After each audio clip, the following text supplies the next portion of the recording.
నమస్కారం. BSK news కి స్వాగతం. హెడ్లైన్ చూద్దాం.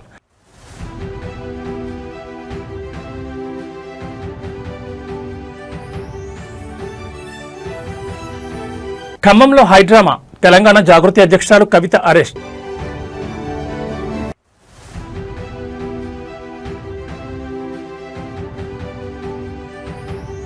మార్చి 14న జనసేన పార్టీ ఆవిర్భావ దినోత్సవ వేడుకలు, పార్టీ పతాక ఆవిష్కరణతో పాటు సేవా కార్యక్రమాలు.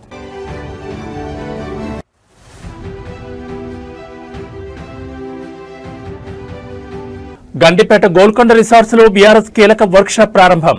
అసెంబ్లీ వ్యూహాలపై ఎమ్మెల్యేలు, ఎమ్మెల్సీలకు కేటీఆర్ దిశానిర్దేశం.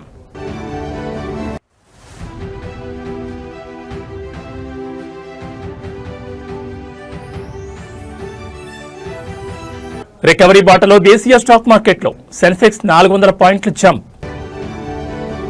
ఇక డీటెయిల్స్ చూస్తే ఖమ్మం వెలుగుమట్ల భూదాన్ బాధితుల న్యాయం కోసం నిరవధిక నిరాహార దీక్ష చేస్తున్న తెలంగాణ జాగృతి అధ్యక్షురాలు కవిత, విశారదన్ మహారాజులను పోలీసులు తెల్లవారుజామున అరెస్ట్ చేశారు. భూ నిర్వాసితుల మద్దతు పేరుతో సోమవారం రాత్రి నుంచి కవిత, విశారదన్ మహారాజులు అంబేద్కర్ భవన్ వద్ద నిరవధిక నిరాహార దీక్ష చేస్తున్న సంగతి తెలిసిందే. ఈ క్రమంలో పోలీసులు తెల్లవారుజామున అంబేద్కర్ భవన్ వద్దకు చేరుకున్నారు. భారీ సంఖ్యలో పోలీసులు మోహరించారు. అంబులెన్స్లు, ఫైర్ వాహనాలు మోహరించి వారిని నేరుగా హైదరాబాద్కు తరలించారు. వెలుగుమట్ల భూదాన్ బాధితులకు న్యాయం చేయాలని తాము దీక్ష చేస్తుంటే తమను అరెస్ట్ చేయడం అప్రజాస్వామికమని కవిత పేర్కొన్నారు. జైల్లో అయినా తన దీక్షను కొనసాగిస్తానని తెలంగాణ జాగృతి అధ్యక్షురాలు కవిత స్పష్టం చేశారు. తెలంగాణ జాగృతి, ఎస్సీ, ఎస్టీ, బీసీ, జేఏసీ, ధర్మ సమాజ్ పార్టీ సంయుక్తంగా వెలుగుమట్ల బాధితులకు మద్దతుగా ఇవాళ ఆందోళన చేపట్టామని కవిత పేర్కొన్నారు. ఏ పార్టీ, ఏ సంస్థ కూడా చెప్పనంత బలంగా వారి సమస్యను తాము చెప్పామని అన్నారు. ప్రత్యేకించి వారి సమస్యలు, ఆకాంక్షలను రాష్ట్ర స్థాయిలో వినిపించామని బలంగా నమ్ముతున్నామని కవిత పేర్కొన్నారు. ఈ సమస్య పరిష్కారం అయ్యే వరకు కూడా రకరకాలుగా ఆందోళన చేస్తామని భూ నిర్వాసితులకు కవిత హామీ ఇచ్చారు. ఇదే విధంగా బాధితుల ఇళ్లను ఎక్కడ కూల్చారో అక్కడే వాళ్లకు ఇళ్లను కట్టించాలని డిమాండ్ చేశారు. అది ప్రభుత్వ భూమి కాదు, భూదాన్ భూమి. భూదాన్ భూమి అంటేనే పేద ప్రజలకు పంచాల్సిన భూమి. బాధితులకు ఇళ్లు కట్టించే వరకు మా పోరాటం వివిధ రూపాల్లో కొనసాగిస్తూనే ఉంటామని కవిత హెచ్చరించారు. ట్రాఫిక్ కు తీవ్ర అంతరాయం కావడంతో పోలీసులు కవితను అదుపులోకి తీసుకున్నారు. దీంతో కవిత, విశారదన్ మహారాజులతో కలిసి అంబేద్కర్ భవన్లో నిరవధిక నిరాహార దీక్ష చేపట్టారు. ఈ నిరవధిక నిరాహార దీక్ష చేస్తుండగా మంగళవారం తెల్లవారుజామున పోలీసులు ఇద్దరిని అదుపులోకి తీసుకుని హైదరాబాద్కు తరలించారు. మరోవైపు తెలంగాణ జాగృతి అధ్యక్షురాలు కవితతో పాటు మరో 33 మందిపై ఖమ్మం పోలీసులు కేసు నమోదు చేశారు. భూ నిర్వాసితుల మద్దతు పేరుతో జాగృతి అధ్యక్షురాలు కవితతో పాటు ఖమ్మం జిల్లాతో సంబంధం లేని 33 మందిపై కేసు నమోదు చేశారు. రోడ్డుపై బైఠాయించి ట్రాఫిక్ అంతరాయం కల్పించినందుకు కేసులు నమోదు చేశారు.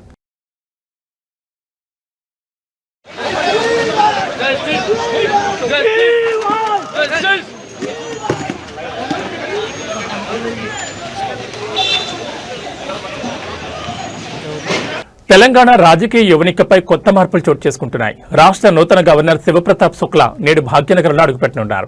గతంలో హిమాచల్ ప్రదేశ్ గవర్నర్ గా పనిచేసిన ఆయన ఇప్పుడు తెలంగాణలో బాధ్యతలు చేపట్టబోతున్నారు. కాసేపట్లో శంషాబాద్ ఎయిర్పోర్టుకు చేరుకోనున్న శుక్లాకు ముఖ్యమంత్రి రేవంత్ రెడ్డి, ఇతర మంత్రులు, ఉన్నతాధికారులు ఘనంగా స్వాగతం పలుకుతున్నారు. ఇప్పటి వరకు ఇక్కడ గవర్నర్ గా ఉన్న జిష్ణుదేవ్ వర్మ మహారాష్ట్రకు బదిలీ కాగా ఆయన నేడు సాయంత్రం ముంబైలో ప్రమాణ స్వీకారం చేయనున్నారు. నూతన గవర్నర్ గా శివప్రతాప్ శుక్లా రేపు ప్రమాణ స్వీకారం చేసే అవకాశం ఉంది.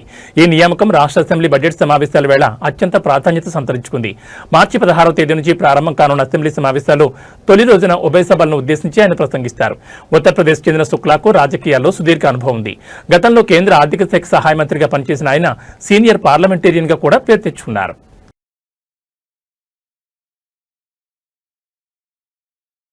మార్చి 14న జరగనున్న జనసేన పార్టీ ఆవిర్భావ దినోత్సవ వేడుకలను ఈసారి రాష్ట్ర వ్యాప్తంగా విస్తృతంగా నిర్వహించేందుకు పార్టీ అధినేత, ఉప ముఖ్యమంత్రి పవన్ కళ్యాణ్ పిలుపునిచ్చారు. ఉమ్మడి జిల్లా, నగర, మండల కేంద్రాలు, పంచాయతీల స్థాయిలో జనసేన శ్రేణులు వేడుకలను ఘనంగా నిర్వహించనున్నారు. పార్టీ పతాక ఆవిష్కరణతో పాటు సేవా కార్యక్రమాలు చేపట్టాలని జనసేన అధినేత సూచించారు. మొదట పిఠాపురంలో రాష్ట్ర స్థాయి కార్యక్రమంగా నిర్వహించాలని నిర్ణయించాలని జనసేన అధినేత పవన్ కళ్యాణ్ నిర్ణయించారు. ఎండల తీవ్రత నేపథ్యంలో వేడుకల నిర్వహణ విధానంలో మార్పులు చేశారు. రాష్ట్ర స్థాయి కార్యక్రమం బదులుగా జిల్లా, నగర, మండల కేంద్రాల్లోనే స్థానికంగా వేడుకలు నిర్వహించాలని పార్టీ శ్రేణులకు పిలుపునిచ్చారు. జన సైనికులు, వీర మహిళలు, పార్టీ నాయకుల సమక్షంలో ఈ కార్యక్రమాలు జరగనున్నాయి. ఉద్యమ సభ్యత్వం పొందిన వారితో కలిసి వేడుకలు జరపనుంటుంది.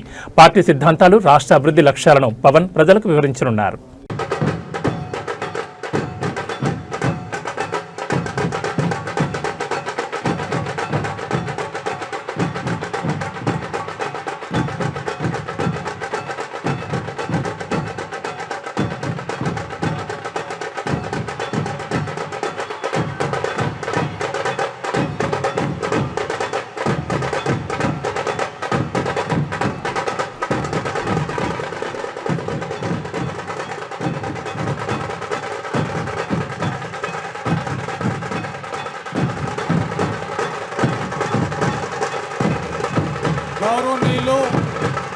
మన పార్టీ అధ్యక్షులు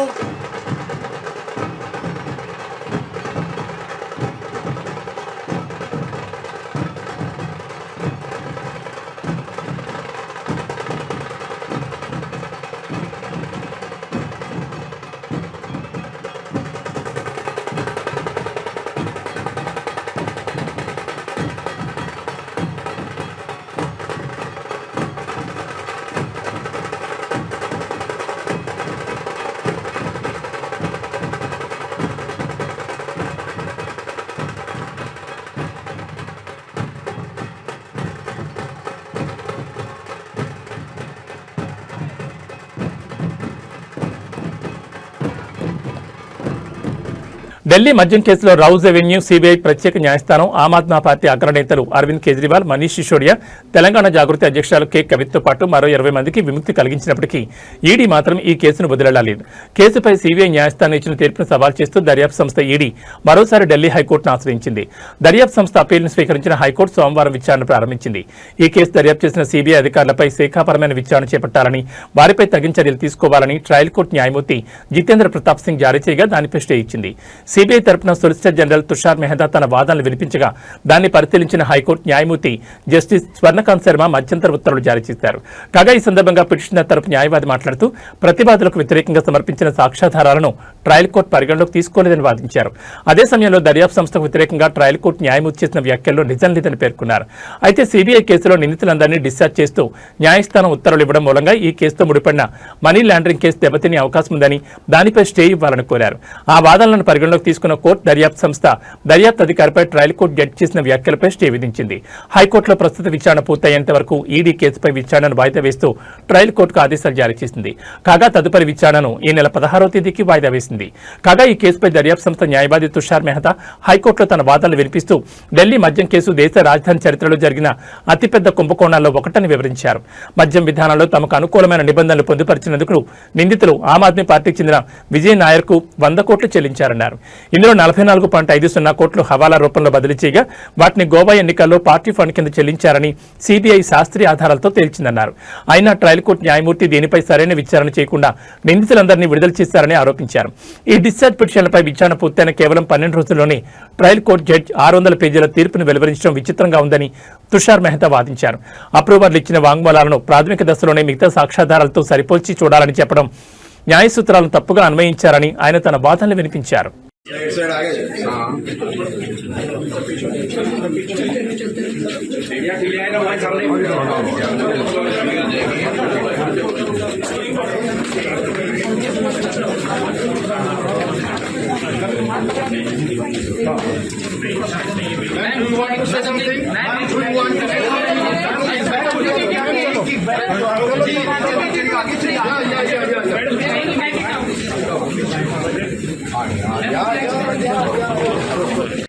सर पीछे हो जाइए, सर पीछे।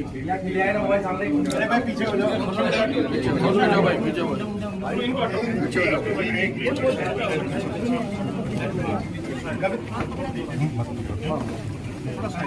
Ma'am, you want to say something? Ma'am, you want to comment on anything? इस बैग को लेकर क्या भी एक किक बैग लो।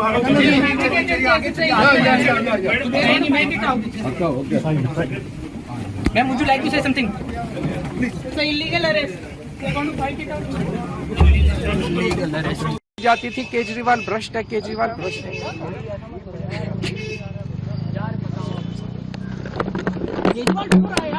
अरे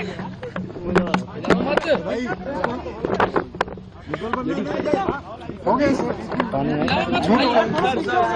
संभालिए सर, अपने आप संभालिए, हिम्मत सर, पीछे लाओ मत भाई। ये केजरीवाल भ्रष्ट नहीं है। मैंने केवल अपनी जिंदगी में ईमानदारी कमाई है। इन्होंने झूठा केस लगाया और आज ये साबित हो गया। कोर्ट ने कहा है कि केजरीवाल कट्टर ईमानदार है, मनीष सिसोदिया कट्टर ईमानदार है, आम आदमी पार्टी कट्टर ईमानदार है। బీఆర్ఎస్ శ్రేణుల్లో జోష్ నింపేందుకు అసెంబ్లీ వేదికగా ప్రభుత్వాన్ని నిలదీసేందుకు గులాబీ దళం సిద్దమవుతోంది. గండిపేటలోని గోల్కొండ రిసార్ట్స్ వేదిక బీఆర్ఎస్ ఎమ్మెల్యేలు ఎమ్మెల్సీల 2 రోజుల శిక్షణ తరగతులు ఘనంగా ప్రారంభమయ్యాయి. ఈ వర్క్షాప్నకు పార్టీ వర్కింగ్ ప్రెసిడెంట్ కేటీఆర్ హాజరై ప్రజాప్రతినిధులకు దిశానిర్దేశం చేస్తున్నారు. ఆయనతో పాటు బీఆర్ఎస్ ఎల్పీ డిప్యూటీ లీడర్లు సబితా ఇంద్రారెడ్డి, తలసాని శ్రీనివాస్ యాదవ్, అసెంబ్లీ విప్ వివేకానంద ఇప్పటికీ ఈ సమావేశంలో పాల్గొన్నారు. ముఖ్యంగా రాబోయే అసెంబ్లీ సమావేశాల్లో ప్రజల పక్షాన ఎలా పోరాడాలి, ప్రభుత్వ వైఫల్యాలను ఏ విధంగా ఎండగట్టాలి అన్న అంశాలపై ఈ భేటీలో సుదీర్ఘంగా చర్చిస్తున్నారు. కాసేపట్లో కౌన్సిల్ వైస్ చైర్మన్ బండ ప్రకాష్, శాసనమండలి ప్రధాన ప్రతిపక్ష నాయకుడు Madhusudhanachari, deputy floor leader Thanneer Harish రావుతో పాటు పలువురు సీనియర్ నేతలు ప్రత్యేక సెషన్స్ తీసుకోనున్నారు. సభలో పాటించాల్సిన నిబంధనలు, పాయింట్ ఆఫ్ ఆర్డర్స్ మరియు ప్రజా సమస్యలపై పక్క ఆధారాలతో ప్రభుత్వాన్ని ఎలా కోఆర్డినేట్ చేయాలన్న దానిపై ప్రజాప్రతినిధులకు శిక్షణ ఇవ్వనున్నారు.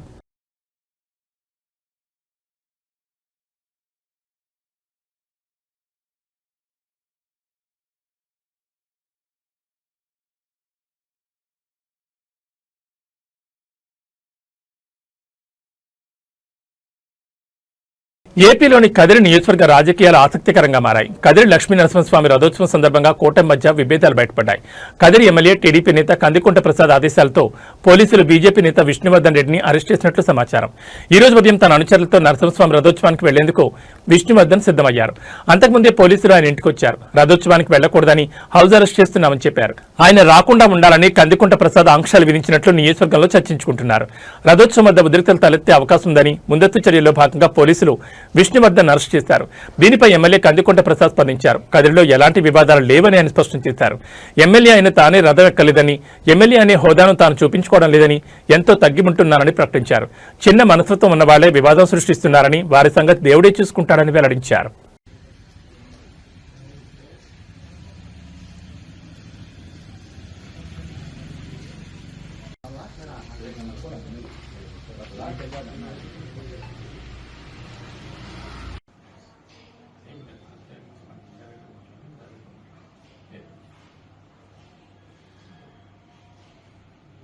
భాగ్యనగరంలో హైడ్రా కూల్చివేతల సెగ ఇప్పుడు ఏకంగా అమెరికా వరకు పాకింది.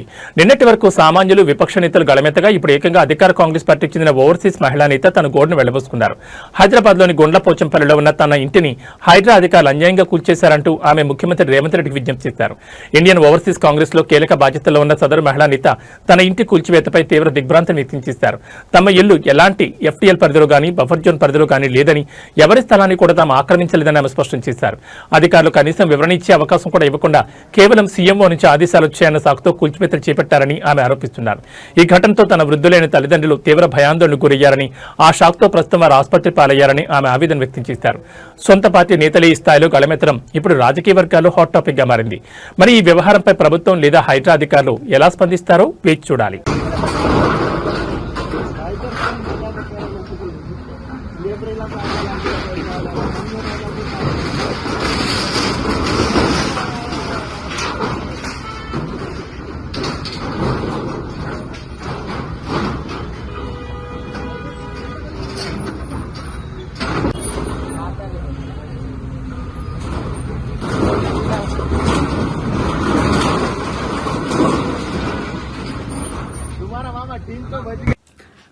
గౌరవనీయులైన తెలంగాణ ముఖ్యమంత్రి గారు శ్రీ రేవంత్ రెడ్డి గారి అన్నయ్యకి నమస్కారం.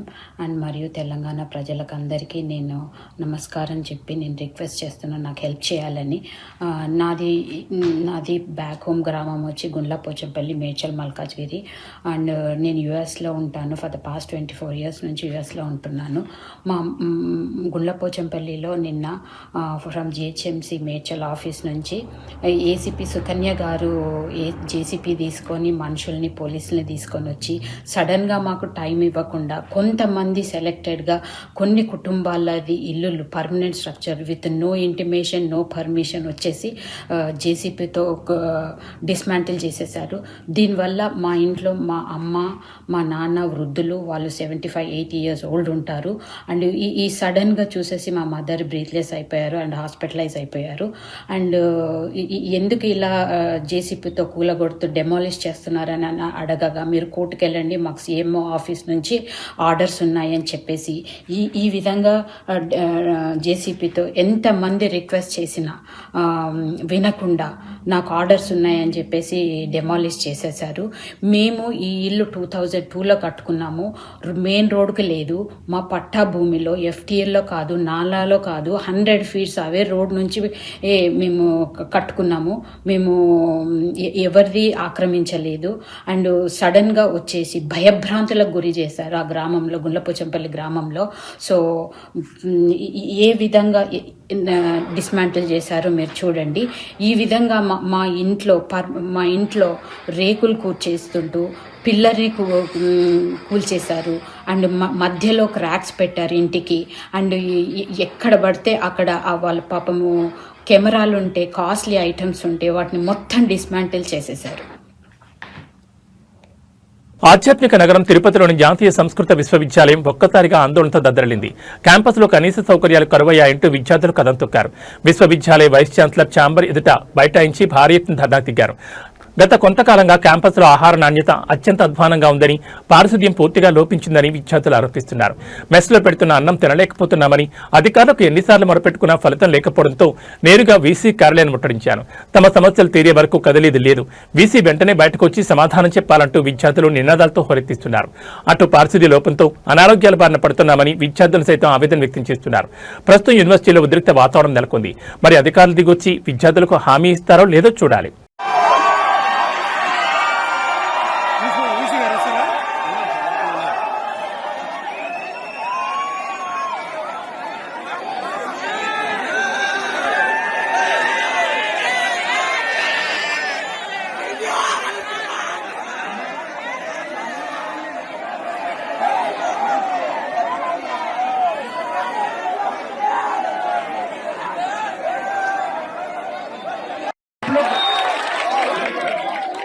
आप लोग कोशिश कीजिए थोड़ा सा बैठने की, नहीं तो आपकी इच्छा। मोबाइल खोलो, वीडियो बनाओ।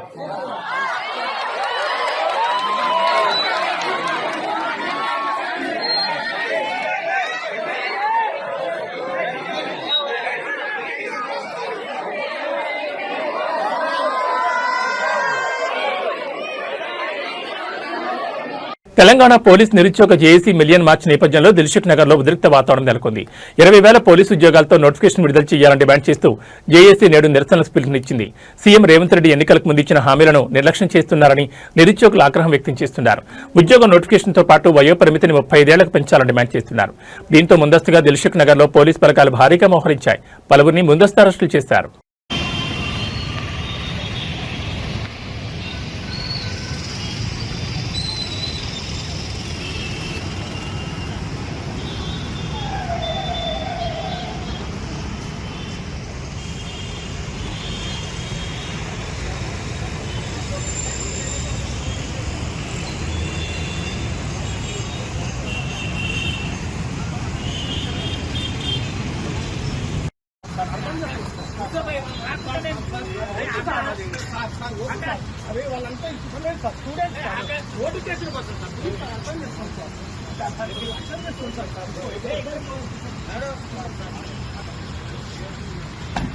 ప్రముఖ నటి లావణ్య త్రిపాఠి కొణిదెల సోషల్ మీడియాలో తనపై జరుగుతున్న వేధింపులపై కఠిన చర్యలకు ఉపక్రమించారు. తనను తన కుటుంబ సభ్యులను లక్ష్యంగా చేసుకుని అసభ్యకర పోస్టులు, కామెంట్లు పెడుతున్న వారిపై చర్యలు తీసుకోవాలని కోరుతూ ఆమె హైదరాబాద్ సైబర్ క్రైమ్ పోలీసులను ఆశ్రయించారు.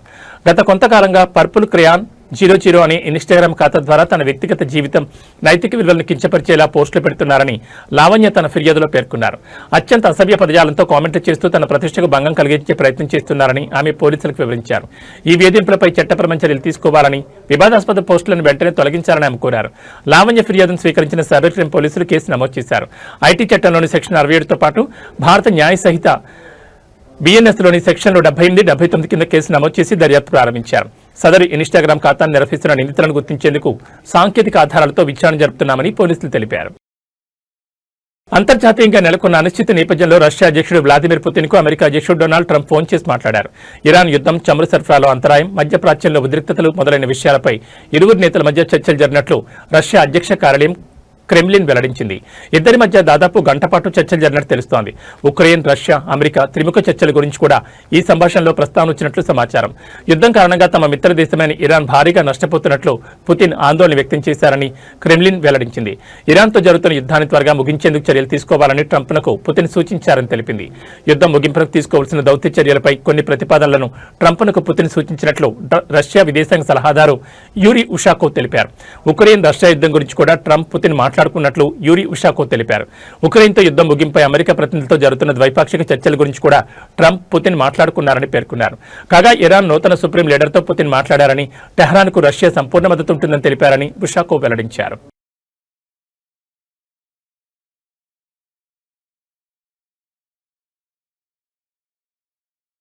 మధ్యప్రాచ్యంలో నెలకొన్న యుద్ధ వాతావరణం భారత హోటల్, రెస్టారెంట్ పరిశ్రమపై తీవ్ర ప్రభావం చూపుతోంది. ఇరాన్, ఇజ్రాయెల్, అమెరికా ఉద్రిక్తతల కారణంగా కీలకమైన ఇంధన రవాణా మార్గాల్లో అంతరాయాలు ఏర్పడడంతో దేశంలోని ప్రధాన నగరాల్లో వాణిజ్య వంట గ్యాస్ సిలిండర్లకు తీవ్ర కొరత ఏర్పడింది. బెంగళూరు, చెన్నై, ముంబై వంటి నగరాల్లోని హోటళ్లు మూసివేత అంచుకు చేరుకున్నాయి. ఈ నేపథ్యంలో కేంద్ర ప్రభుత్వం జోక్యం చేసుకుని ఎల్పీజీ ఉత్పత్తిని పెంచాలని చమురు శుద్ధి కర్మాగారాలను ఆదేశించింది. గ్యాస్ సరఫరా నిలిచిపోవడంతో ఇవాళ నుంచి నగర వ్యాప్తంగా హోటళ్లు, రెస్టారెంట్లు మూతపడే అవకాశం ఉందని బెంగళూరు హోటల్స్ అసోసియేషన్ సోమవారం ప్రకటించింది. హోటల్ పరిశ్రమ అత్యవసర సేవల కిందకు వస్తుంది. రోజువారీ భోజనం కోసం హోటల్పై ఆధారపడే సామాన్యులు, విద్యార్థులు, వైద్య నిపుణులు తీవ్ర ఇబ్బందులు ఎదుర్కొంటున్నారని ఆ సంఘం ఆందోళన వ్యక్తం చేసింది. 70 రోజుల పాటు నిరంతరాయంగా గ్యాస్ సరఫరా చేస్తామని చమురు కంపెనీలు హామీ ఇచ్చి ఇప్పుడు ఉన్నట్టుండి నిలిపివేయడం పరిశ్రమకు పెద్ద దెబ్బని పేర్కొంది. అయితే చివరి బొట్టు గ్యాస్ ఉన్నంత వరకు ప్రజలకు సేవ చేస్తూనే ఉంటామని అసోసియేషన్ అధ్యక్షుడు పీసీ రావు స్పష్టం చేశారు. చెన్నైలో పరిస్థితి మరింత క్లిష్టంగా మారింది. ఆసుపత్రులు, ఐటీ పార్కులు, హాస్టళ్లు ప్రయాణికులకు 24 గంటల ఆహారం అందించే పరిశ్రమకు గ్యాస్ సరఫరా నిలిచిపోతే తీవ్ర పరిణామాలుంటాయని చెన్నై హోటల్స్ అసోసియేషన్ అధ్యక్షుడు ఎం రవి ప్రధాని మోడీకి లేఖ రాశారు. ముంబైలో ఇప్పటికే దాదాపు 20% హోటళ్లు, రెస్టారెంట్లు కార్యకలాపాలు నిలిపివేశాయి. దాదర్, అంధేరి, మాతుంగా వంటి ప్రాంతాల్లోని ప్రముఖ రెస్టారెంట్లు తమ మెనూలను కుదించాయి. రవదోశ, దాల్ మఖనీ వంటి ఎక్కువ సమయం ఉడికించాల్సిన వంటకాలు నిలిపివేస్తున్నాయి.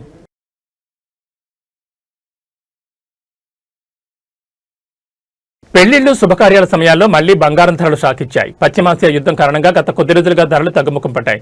దీంతో సామాన్యులు కూడా చాలా సంతోషించారు. కానీ ఆనందం ఎంతోసేపు లేదు. అంతర్జాతీయ పరిణామాలు తేరుకుంటున్న తరుణంలో ధరలు మరోసారి జలెక్కించాయి. తాజాగా తులం గోల్డ్ ధరపై 700 పెరగగా కిలో వెండిపై 10,000 పెరిగింది. తులం గోల్డ్పై 700 పెరగడంతో బులియన్ మార్కెట్లో 24 క్యారెట్ల 10 గ్రాముల ధర 1,62,380 దగ్గర ట్రేడ్ అవుతోంది. ఇక 22 క్యారెట్ల 10 గ్రాముల ధరపై 650 రూపాయలు పెరగడంతో 1,48,850 దగ్గర అమ్ముడవుతోంది. ఇక 18 క్యారెట్ల 10 గ్రాముల బంగారం ధరపై 530 పెరగడంతో 1,21,790 దగ్గర ట్రేడ్ అవుతోంది. ఈ రోజు సిల్వర్ ధర భారీ షాక్ ఇచ్చింది. ఈ రోజు కిలో వెండి ధరపై 10,000 పెరగడంతో బులియన్ మార్కెట్లో కిలో వెండి 2,90,000 దగ్గర అమ్ముడవుతోంది. హైదరాబాద్, చెన్నైలో మాత్రం కిలో వెండి ధర 3 లక్షల దగ్గర ట్రేడ్ అవుతోంది.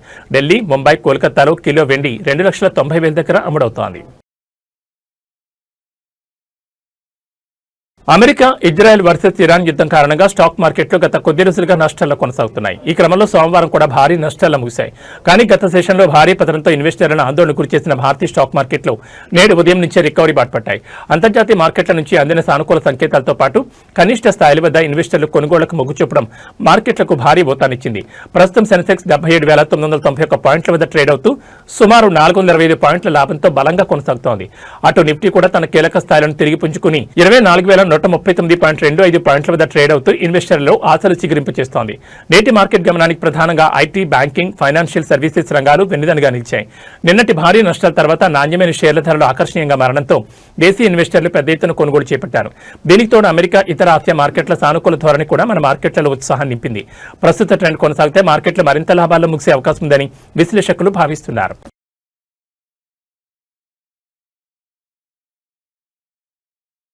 ఏబీ బులెటిన్ విశేషాలు. నమస్కారం.